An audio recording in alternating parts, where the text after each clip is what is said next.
Welcome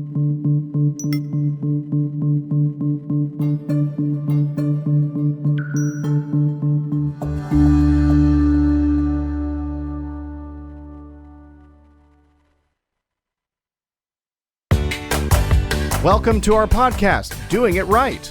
This podcast reveals authentic stories from successful leaders doing it right. It's about their journey to become a leader, their choices, motivations, and lessons. In essence, how they built successful personal brands. Your host is Valerie Sokolosky, author of 8 leadership books and nationally known as an authority on executive presence and personal branding. Let's get started. Here's Valerie. So I'm not sure where to begin this Veterans Day because I have someone on the show today that probably we will need to have 2 hours, but I know we only have about 30 minutes. So let me just kind of set it up really quickly because I think he needs to just tell his story. Clint Bruce is with me today, and Clint, oh my goodness, besides being an NFL player with the Ravens, being a Navy SEAL, being an entrepreneur of 2 companies, traveling all over the world now speaking, very much into all of the aspects of veterans and our need for veteran help and so forth. I just want to stop and say welcome, Clint. Hey, thank you. I'm so It's exciting to be here. It's exciting to have you. Yeah. He just got off the plane. Yeah. And New Orleans always has a surprise for you. I bet. Plan plus New Orleans equals chaos. But you're here. Yeah, I'm here. You're We here. made it. You know, I have watched all, well, not all because you have many, but I've watched your videos, many of them, and I've seen the aspects of what you talk about in terms of leadership, in terms of just being the best person you can be. I just want to start by asking you, tell us the story from the beginning, Clint, like that one video where you talk about in high school and being a football player and what your dad meant to you. And when he passed, you were in high school. Yes. Take it from there. Yeah. Your story. So I was born in Arkansas and I moved down to Dallas in middle school, played football at South Carolina High School, had a part of an amazing team. Football for me was kind of like this love affair where I loved it more than it loved me for a long time. And I was easily probably the greatest scout team player in South Carolina football history and played every position on the field. And I think my time on the scout team really did have an impact on my eventual success as a player because I had so many repetitions at so many different positions. And I had just became very intuitive with the game as a function of exposure and participation. But I remember a conversation with my father where he was just like, hey, listen, the difference between you being a starter and you being a scout team player, and there's nothing wrong with being a scout player is a decision. Are you content to be a scout team player? Because if you are, keep doing it. Yeah, just so a contributor on the weekdays, but not on the game nights. And so it was just a shift in mentality to where I wanted to be out there and I wanted to play. And it's kind of a funny story. The first snap I ever really started, I played in a game was halfway through my junior season because one guy got hurt, another guy got kicked off the team, and we were up by quite a bit. And so my position coach who put me in wouldn't actually make eye contact with the head coach. He's like, I'm going to get fired if he knows I'm putting Clint in. And it's up in the stands, and my father would go and film all these other people's kids. And they'd go, Richard, Clint's in, and you hear it on camera. My dad's like, Clint's not in. He's never in. Like, I come here and I film y'all's kids, and then I, sack made by Clint Bruce. And I had, a year and a half of him being able to watch me play. And then, like I said, he went in the hospital for good in January of my senior year and then passed away in June. And as I was going through the courtship process with these different colleges, I was very fortunate to play at a great school, and we had amazing coaches, Don Poe, Mike Sessom, Mike Long, Charlie Cantrell. There's just the list goes on, and a lot of them are still coaching right now.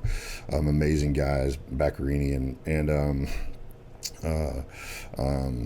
Cedric Mack, and it's just I always get nervous when I start naming my coaches because I don't want to miss any. I knew you were going to do that. I don't want to miss any. I love them so much, and they're heavily influential. So I had a really good program, and I remember talking to my father in Medical City, and he said, "Hey, son, you have to make a 40-year decision, not a 4-year decision."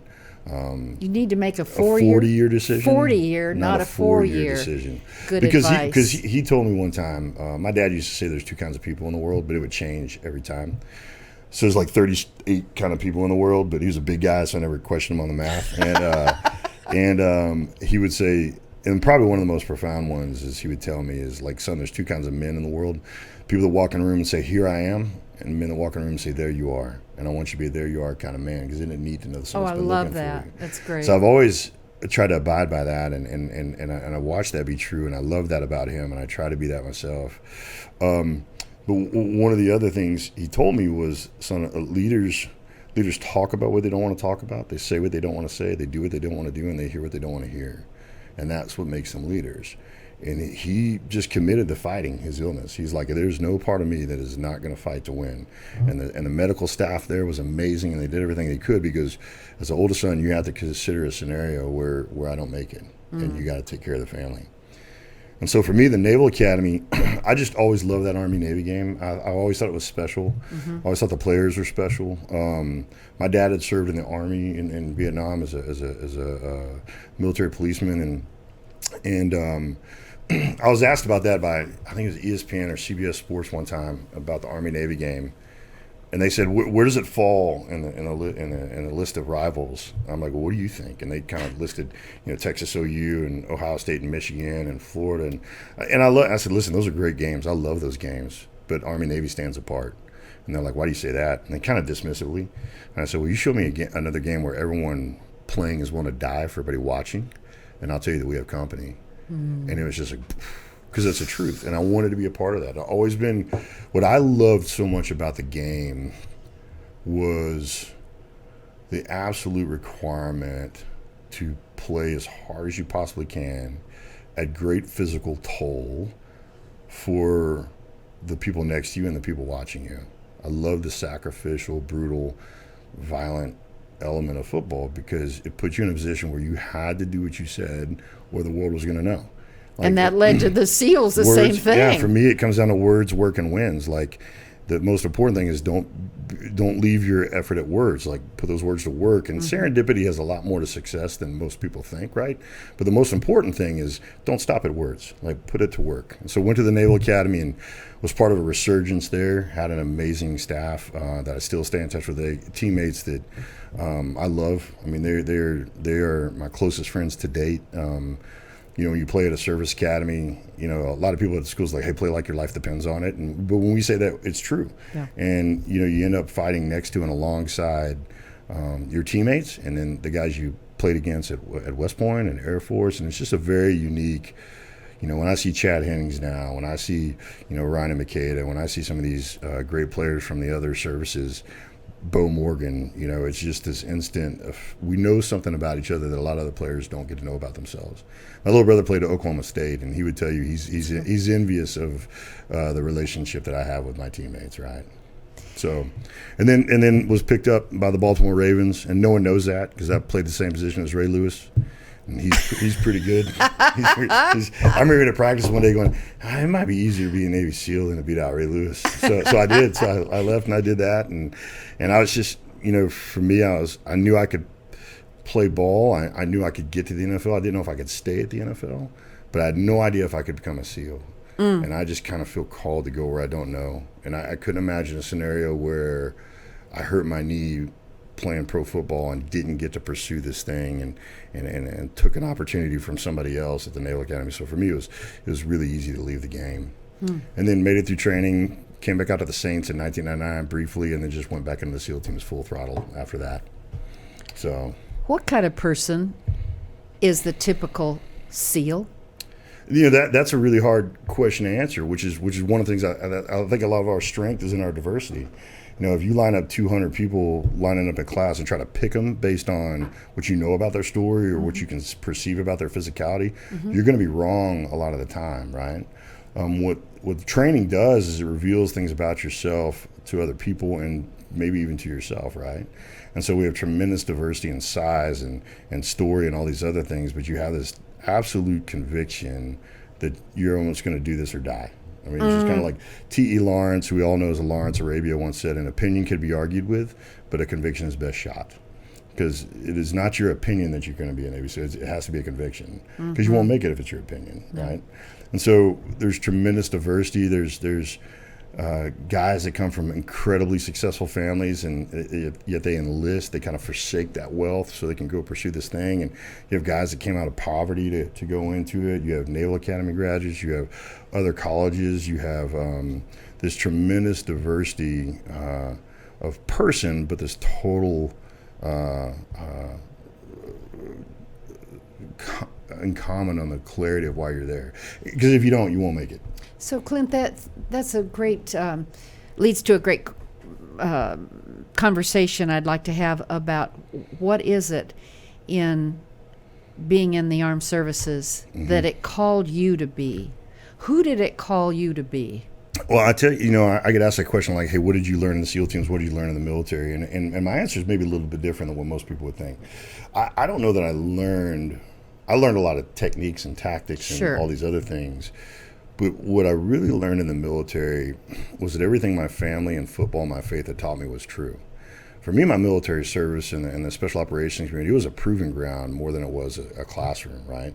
Because I'd been blessed to be around, like even after I lost my father, I was just surrounded by these amazing men and women who just knew about leading. And you go to the Naval Academy, you're surrounded by men and women who are highly decorated practitioners of this thing we call leading, right? And I knew what I didn't know, so I would just learn as much from them as I could. And in the special operations community in my career, what I found was I learned that everything that the people who loved me most taught me was true. Is really what it was. It was example. It was these intangibles that I had this. And it's funny, as I kind of dove more into Scripture as I got older to see how much wisdom from my coaches came out of Scripture. And like I love Galatians 6:9 is like the chopping wood verse for me. It's like, do not go where you're doing what is right, in a time of harvest and benefit. Okay, now wait, say that slower. So Galatians 6:9. Okay. Do not grow weary of doing what is right. In a time you'll reap a harvest and a benefit, right? So my coach, Don Poe, in high school used to say, do what's right because it's right till it feels right. Which is like the Texas, if there was a Texas football version, like a TFV instead of NIV or NET, like a Texas football version, that's what it is. Yep. And so for me, it was a proving ground, a no-fail, zero margin for error proving ground of, hey, are these things right? And what I get to do now is just share with people kind of what I've learned to be true on the ball field, on the battlefield, in the boardroom, and at the breakfast table, as Amy and I try to lead our girls to the truth that we know. So for me, it's I learned to love which I'd always loved even more because your life depended on it. Right. Amy, your wife, yeah, and you have three daughters. Let's stay on learning for a minute. Sure. Have you learned anything from those women in your life? You can learn a lot about being a man from a woman. and Thank you for that. No, it's true. I mean, listen, you look at this era of great leaders. I get to spend a lot of time in the NFL and in college and in pro sports, visiting with these athletes, and the number of athletes that are raised by single moms is stunning. Stunning is right.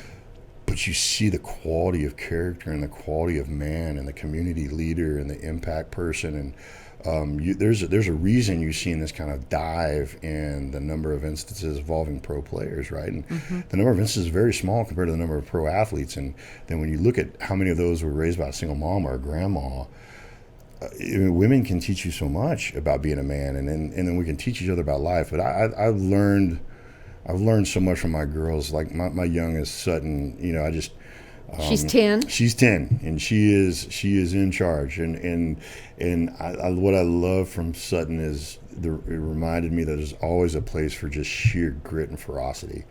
Like just if you want it, you go get it, right? And Lily Claire, who's my middle, she's a very gifted athlete, and I watch her compete with like this cerebral thing and this kind of mastery, and she really is committed to her craft. And so I'm reminded of what it takes to be committed to your craft by watching her with her repetitions on the skills.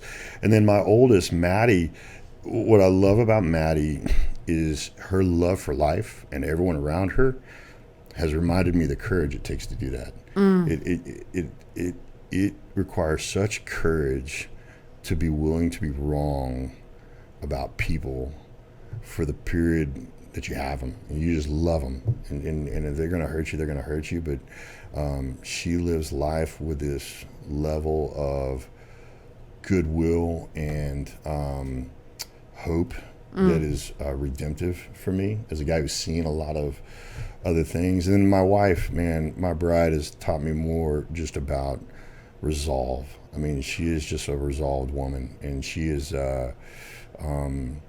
watching her every morning in the Word, and just, for me, she's kind of she embodies a lot of Galatians 6:9. Do not go where you're doing what's right. And I was like, every once in a while, I was like, hey, could you not be like right all the time? Like, it's making me feel really bad about me. I just, and so I've learned so much from them, and I've relearned so much from them. So it's like class every time I go home in a lot of ways, right? And so it's fun. I'm a very, very fortunate man. You ought to write a book on the lessons learned. Yeah. And you told me earlier, Clint, about Amy saying something really powerful. I wrote it down just before the show when Amy was talking about leadership. Yeah. We're taking it to the leadership lesson here, but tell us about being an archer or an arrow, and how that affects. Her wisdom is really remarkable, and I think anybody who kind of did these spectacular things would tell you they miss them, like miss jumping out of planes, missing being with guys, missing Friday night lights or Saturday night lights, whatever it is, right? Because you assign a lot of your value to that. So when you don't have those things reaffirming your value, you begin to wonder what value you have. And I was going through a season like that, out of the military, and then even as an transition. athlete, because what I thought that I had transitioned as an athlete when I became a SEAL, a special operations officer, and what I realized is I really didn't. I just kind of upgraded, right? So all of a sudden I'm in my early 30s, and I'm no longer an athlete, I'm no longer an operator. So I was kind of grieving and mourning both of those at the same time, and didn't even really realize it. I didn't really know what was going on. I was still pretty apprehensive about letting people know I didn't have it all figured it out, right? Because I've kind of been that guy that just don't tell anyone, for heaven's sakes. I got it, right? And sometimes you don't really have time. You don't have time to slow down and go, man, do I got it or not? Because everybody's looking at you, right? And so I love mentoring because I was so well mentored, and I had this really neat conversation with these guys that I'd mentored, and they ended up kind of where I wanted to be. They were in Afghanistan, and they were doing the work that I loved and missed it. And I had this really neat conversation with them that resulted in me just becoming really mellow as I hung up the phone. And my wife, my bride, was like, hey, are you okay? I said, I'm really mellow. And I asked her, I said, why do you think I'm so mellow? And she said, that's because you're an archer now, you're not just an arrow. I was like, what does that mean? And she says, an arrow makes a difference wherever it hits. An archer makes a difference wherever it aims. If you want to make a difference, it's better to be an archer than just an arrow. And that's when I realized that I was not, I was so obsessed with impact because that was the currency that I understood, that I was failing to rise into this season of influence. And influence is a multiple. Influence, for me, impact is making a difference at a point, place, and time, right? Influence is being able to make a multiple, right? And it's almost the parable of the talents in a lot of ways, right? And so for me, it was this really great moment to realize that God had me where He wanted me, and I'm where I'm supposed to be. I'm not supposed to be over there with those guys. I'd probably get them all killed right now. I was like, I can't Billy Goat up those mountains like it's going to be awful, right? So it's just is kind of like this sweet right here moment for me, and that really kind of came from her. And there's dozens of times where she or my mother or my sister have just kind of flippantly tossed out this pearl of wisdom, as I think it's because of the way the women's brain works, right? And they just see things that we don't see. Like I'm kind of binary. It's kind of ones and zeros, and the women in my life see every color on the palette, right? And it's really wonderful. And it takes both, for sure. Yeah, but you are where you're supposed to be. Right. And tell us about your work, since it is Veterans Day. Sure. Tell us about your work in the 2 companies that you've started, and the difference you're making, not only with veterans, but also taking your messages into corporate America. Yeah. Well, I'm trying. I mean, I think you got to be willing to delay the feedback on whether you're making a difference or not, because you just gotta try. Hey, my dad said, "Time and tide wait for no man," and that's a kind of a consistent thing in the nautical world. So I don't spend as much time wondering kind of what difference is making as much as I'm just trying to make a difference, right? But I would tell you, one of the things I love.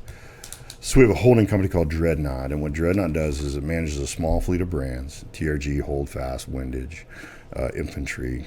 And these are, so imagine Dreadnought as an iPhone and these companies as an app.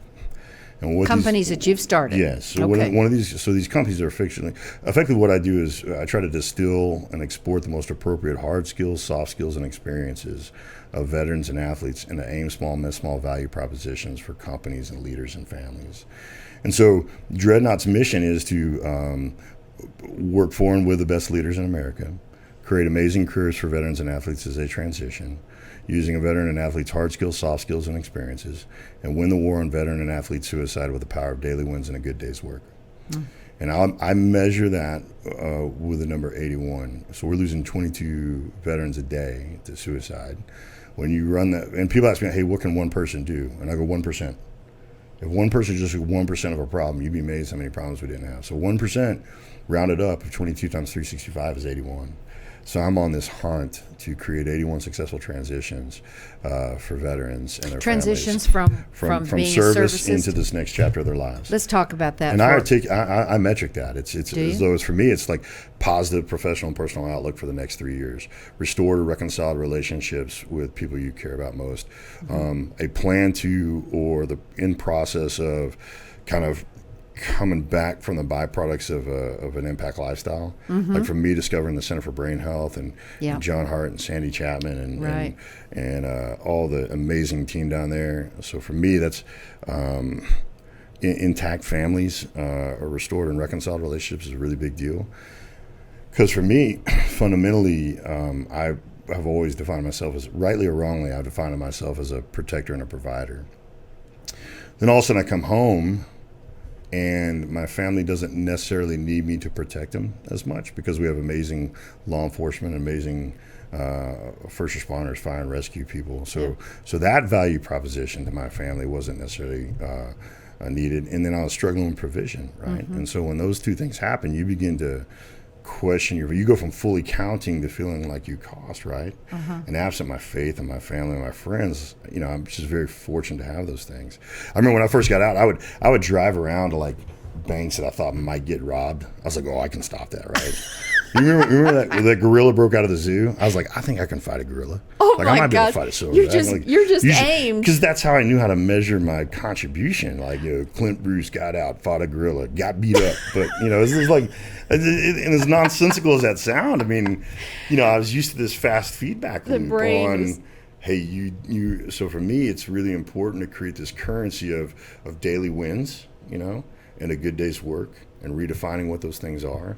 Not necessarily in a monetary sense, right? It could be a bunch of different things. And so in all our companies, we have this really clear language on what a daily win is and what a good day work is. Because I think everybody wants to, because if today went okay, you'll give tomorrow a chance. And if you string too many days together that you don't feel like you won or did a good day's work, that's when it gets really dangerous. And that's when I've lost friends that, I just can imagine this kind of transaction in someone's head going, hey, maybe everybody would just be better without me. Oh. And I was like, hey, and I we're pretty open about this with my friends and the people I care about and with each other. I say, listen, if you ever start wondering if I'm going to be better without you, call me. And I'll tell you, I'm not going to be better without you.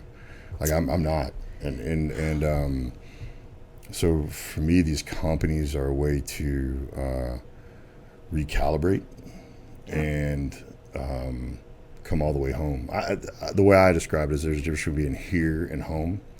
Here's and everybody knows this. This is not unique to the veteran or the athlete, right? Here is geography. It's an X on a map. Home is knowing why you're here, right? And that's harder. That's why so many of us can feel more at home overseas on the side of a mountain, scared next to our. That's why so many athletes can feel more at home on a football field getting chased by a 300-pound angry man, right? Because that's home. That's where our people and our passion, our purpose is. But it's not fair to our families to not make home, right? And I had to kind of create a process for myself that helped me come all the way home. I'm probably still doing it. I think. What is it? What's the process? So for me, I'm a visual person. So I had this image of my family and friends and people I get to work with were over here, and I was stuck over here. And so there's a door between me and them. And in the military, how do we get through doors? Well, we blow it up. C4, it's fantastic. C4 is amazing, right? You can cook with it. You can blow stuff up. It's great. And so C4 for me became a little bit of a phrase and a process, and it stood for career, compete, contribute, and have a catalyst. Because what I realized is until I was in my early 30s, my career was competing against other teams or against the enemies of our nation, right? Adversaries. So my career was competing. When I was in the military, that was service, right? And I think contributing is pure service. I think there's a hole in our soul that can only be filled up by kind of service to others, right? And the expectation is that I get better every day. That's a catalyst, like hastening towards my end state. So what I found was I was burdening my career with providing only the satisfaction that only all four of those things can do collectively. So I started doing my job, right? And because you wouldn't make a movie about 80% of what we did in the SEAL teams anyway. Like, oh, there's Lieutenant Bruce changing the printer paper. There's Lieutenant Bruce like hitting Control Alt Delete over and over again. This thing's broken. This thing's broken. You see a bunch of SEALs trying to fix a computer. It's one of the funnier things you've ever seen in your life. Hit Control Alt Delete harder. Just hit it harder, right? So blow it up. Yeah, it's like files are inside the computer, so you just got to do your job, and you got to provide for yourself and others, and then you got to compete. I think competing makes you take yourself seriously in a way that very few other things will. Like I couldn't work out just to work out. I couldn't, just for me, the only way to engage my physicality is put myself in a position to fail if I didn't train, right? And then service, that's really part of carry the load. Carry the load for me was a form of taking care of those I loved and missed and their families and those they left behind. And then catalyst was just finding a way to get better every day, reading a book, learning a new language, getting another skill. The brain science on that is pretty fascinating, right? Mm-hmm. And what I found is when I kind of live my life on that C4, and it's ones and zeros. It's not a letter grade, right? Because if I letter grade myself, I'll never get better than a C because I'm kind of hypercritical, right? And occasionally I'm overly generous. Most of the time I'm overly critical, right? So I made it binary. It's like, did I do my job? Not did I do it well, not did I do it my best. Did I do it? Did I compete in something today? 1 or 0. Did I contribute in some way today? 1 or 0. Did I do something that made me better every day? And I started stacking these, 3 to 4 X in a box days. And what I found is I would fall asleep better. And I think I struggle with sleep. I don't struggle with falling asleep. I struggle with staying asleep, right? But beginning to fall asleep well was a byproduct of being able to, because that was daily wins, right? I had 4 daily wins, and I didn't overcomplicate it. I mean, I was born in Arkansas. I'm not going to make it complicated, right? All right. So, and I'm right with you on that. I say I'm a simple person. Just for the listener's sake, I want to make sure I've got this. It's C4. Mm-hmm. This is kind of what I love about this is, Clint, we're talking about you going through transition, coming out of the service, but anyone. I mean, in my work, in working with leaders who are maybe getting ready to retire, 100%. Or stopping their thoughts about I'm going to stay here the rest of my life and maybe I want to do something different. Lots of people are in transition. Everybody goes through it, right? So the 4 words, just tell me again. Career. Compete. Contribute. Catalyst. Have a catalyst, right? All right. And again, awesome. Competing can be really anything. It can be World of Warcraft. It doesn't matter. Mm-hmm. It's just something you invest time in so you don't look stupid when you fail, right? And you're moving forward. You're moving forward. It's moving forward. You want to learn how to run, you sign up for a race. Yeah. Right? And I try to do these races, and I would win a couple of them, but I think it was mostly because people thought like a rhino broke out of the zoo or something. Just coming up behind them, they just dive out of the way. I was like, I won, but I think competing again, just kind of waking these, because I missed these parts of me, right? And competing again woke those parts up again. Like I'd kind of felt like Aslan in that Chronicles of Narnia, where they kind of, he shaved his mane and filed his teeth and claws down, and that's what I felt like, right? And then when I started kind of like just doing my job and competing again, it's like my mane and teeth and claws grow back, right? And that's why I tell veterans, I'm like, hey, listen, a lion's a lion, a tiger's a tiger, a grizzly bear's a grizzly bear, a great white's a great white. You don't change what you are, but you do got to learn to hunt different stuff, right? And use the same. So for me, as a linebacker, I hunted the ball carrier. as a special operator, I hunted the bad guy, right? And what I'd realized I was going through, I didn't know what I hunted anymore, right? But all of a sudden I realized that, hey, I hunt the problems that stand between people and who it is they say they want to be and what it is they say they want to do, as long as it's morally and ethically right? And so as I unpacked that, I said, well, there's going to be a point in time where I couldn't hunt the ball carrier the way I wanted to. If I tried to play football forever, there's going to be a time where I couldn't do it, or I didn't want to do it the way I used to, and that's a disservice to me in the game that I love very much. Same thing in the SEAL teams, right? There's going to be a point in time where I couldn't do it as well as I wanted to, and in that situation, it's dangerous for everybody, not just me. Or I didn't want to do it anymore, I don't want to fall in love with, out of love with the thing I fell in love with, right?